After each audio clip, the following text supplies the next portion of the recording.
राजा रघुवंशी की सोनम से शादी नहीं हुई थी, बल्कि राजा को मौत के घाट उतारने की पूरी प्लानिंग बन चुकी थी।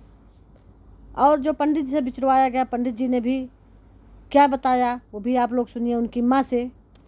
और राज कुशवाहा जिसने हत्या में पूरा साथ दिया, सोनम का लवर है, उसने जिस दिन राजा की बारी आई उस दिन वो वहाँ उनके दरवाजे पे कफन लेके पहुँचा।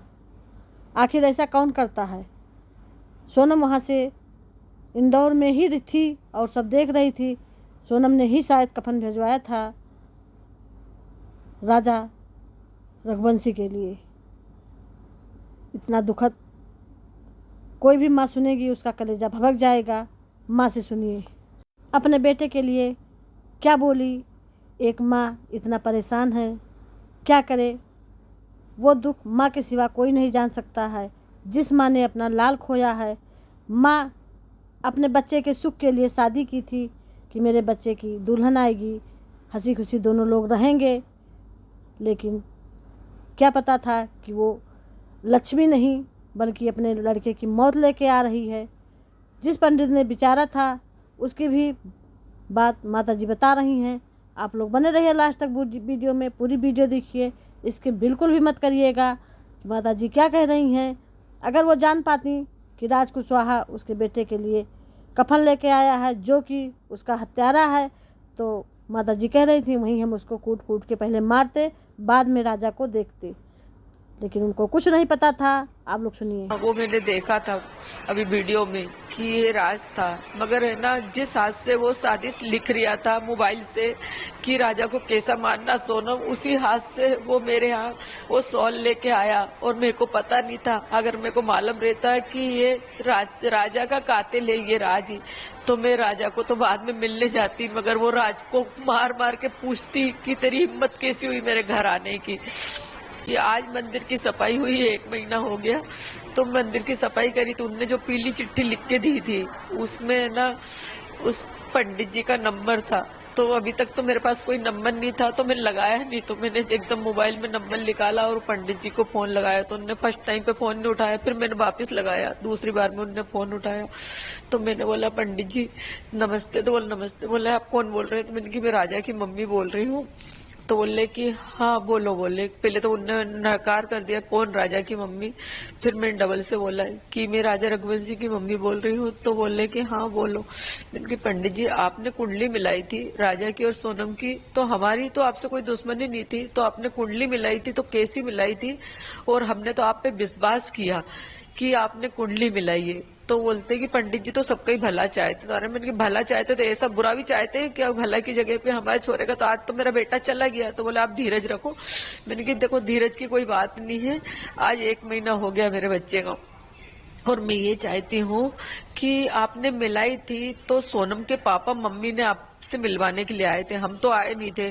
उनने तो हमसे जन्म तारीख ही पूछी गई थी, तिथि पूछ गई थी कब हुआ था कब नहीं हुआ था, मगर आपने मिलाई थी तो उनको कुछ उपाय बताए थे नहीं बताए थे? मैं ये चाहती हूँ कि आपने बताए थे तो मेरे को बताओ कि मैंने ये उपाय उनको बताए थे तो उनने आपको क्यों नहीं बताए। तो मैं इतना ही पूछना चाहती हूँ आपसे, और नहीं तो फिर मेरे को आप उपाय बताते कुछ रहते तो बोले नहीं आपसे तो मेरी बात नहीं हुई, अपनी तो उस दिन हुई थी। तो मैंने कि देखो उस दिन तो हम रोका करने के लिए गए थे, उस दिन आप हमको मिले थे आमने सामने। इससे पहले तो मतलब कुंडली मिलाई गई थी ना, जब तो उन्होंने हमको रोका के लिए बुलाया था। तो बोले बहुत दिन हो गए, बोलने की हम बताते हैं। ने बताया था नहीं बताया था उनके पापा मम्मी को कि बाहर जाना है कि नहीं जाना, कितने दिन तक बच्चे को घर रखना है, किस चीज से बचाना है, ये चीज आपने सब बताई थी क्या उनको? और बताई थी तो आप मेरे को बताओ। तो उनने मेरे से बोला है कि आप है ना व्हाट्सएप कर दो मेरे को वो पीली चिट्ठी है जो आपके पास, क्योंकि मेरे पास तो है नहीं, मैं उसमें देख के बताता हूँ कि मैंने उनको कुछ बताया था कि नहीं बताया था। जी है ना उनके घर के सामने ही रहते हैं, उसमें नाम भी लिखा उनका, क्या बोलते हैं पंडित जी, और उनके साथ मिले हुए होंगे ना। तो मैं तो यही चाहूंगी ना कि ये पंडित जी ने भी फिर धोखे में रखा। तो मैं यही चाहती कि ये मेरे को सारी बात पूरी क्लियर बताओ। आप वाला कागज मेरे को क्यों नहीं दिया? जैसे आपने पीली चिट्ठी मेरे को दी तो वो वाला कागज क्यों नहीं दिया कि इसमें देखो ऐसा ऐसा हमने मिलाया है? तो वो कागज भी मेरे पास होना चाहिए ना। जब मैं इसको अभी तक संभाल के रख सकती हूँ तो वो कागज को क्यों नहीं रखती? तो वो चीज मेरे को क्यों नहीं दी गई? हो सकता है पंडित जी को कुछ पैसा वगैरह दिया गया हो न बताने के लिए कि पंडित जी ये शादी करवा दें। कुछ दोष रहा होगा, पंडित जी ने नहीं बताया, पंडित जी ने भी विश्वासघात किया। ऐसा नहीं करना चाहिए, एक बच्चे की जान चली गई है, पंडित जी को ऐसा नहीं करना चाहिए। लेकिन क्या कहा जाए, आजकल पैसा ही सबसे बड़ी चीज़ है। पैसा के आगे बड़े बड़े झुक जाते हैं, पंडित जी क्या चीज़ हैं। पंडित जी को भी ऐसी नहीं करनी चाहिए, क्योंकि उनके भी बच्चे होंगे। एक माँ का दर्द, एक पिता का दर्द आज दिखाई पड़ रहा है। वही माँ जो राजा जा रहा था, कान के पीछे टीका लगा रही थी, कितनी खुश नजर आ रही थी, आज वही माता जी रो रही हैं, चिल्ला रही हैं, बिलख रही हैं। उनका लाल नहीं वापस आ सकता है, क्योंकि उसको मौत के घाट उतार दिया गया। इतने बेरहमी से मारा गया कि वो बेचारी परेशान रहती हैं। राजा का पूरी बॉडी सड़ चुकी थी, एकदम गल चुकी थी। उनके भाई ने जैसा कहा कि उसमें कीड़े भी पड़ गए थे, क्योंकि काफ़ी दिन के बाद मिला।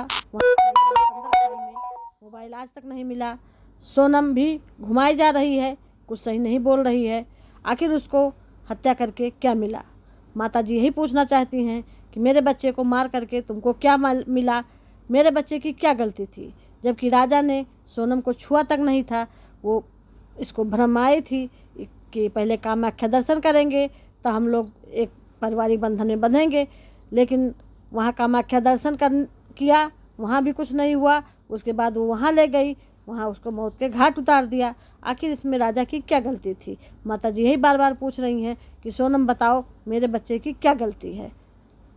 अगर ये वीडियो अच्छी लगी हो तो लाइक करिए, शेयर करिए, कमेंट करिए, सब्सक्राइब करिए। सब्सक्राइब करना ना भूलिए, ज़्यादा से ज़्यादा लोगों में शेयर करिए और कमेंट बॉक्स में ज़रूर लिख के बताइए कि सोनम ने बहुत गलत किया है और पंडित जी ने भी गलत किया है कि नहीं किया है। आप लोग ये ज़रूर लिख के बताइएगा। और राजा को न्याय मिलना चाहिए, क्योंकि राजा की मौत सोनम ने की है और सोनम को उसका दंड मिलना चाहिए। सोनम की फांसी की सज़ा होनी चाहिए, क्योंकि सोनम अगर छूट के आएगी तो कल को किसी दूसरे को भी मौत का शिकार बनाएगी, क्योंकि उसकी आदत बन चुकी है, उसके डर ख़त्म हो चुका है। ऐसा नहीं सोनम को करना चाहिए। सोनम के हो सकता है माता पिता को मालूम रहा होगा, दबाव में प्रेशर में शादी की हो, उसके बाद सोच लिया होगा कि शादी तो कर रहे हैं, लेकिन राजा को जिंदा नहीं छोड़ेंगे, राजा को जो है मार डालेंगे। उसने ठान लिया था। नमस्ते।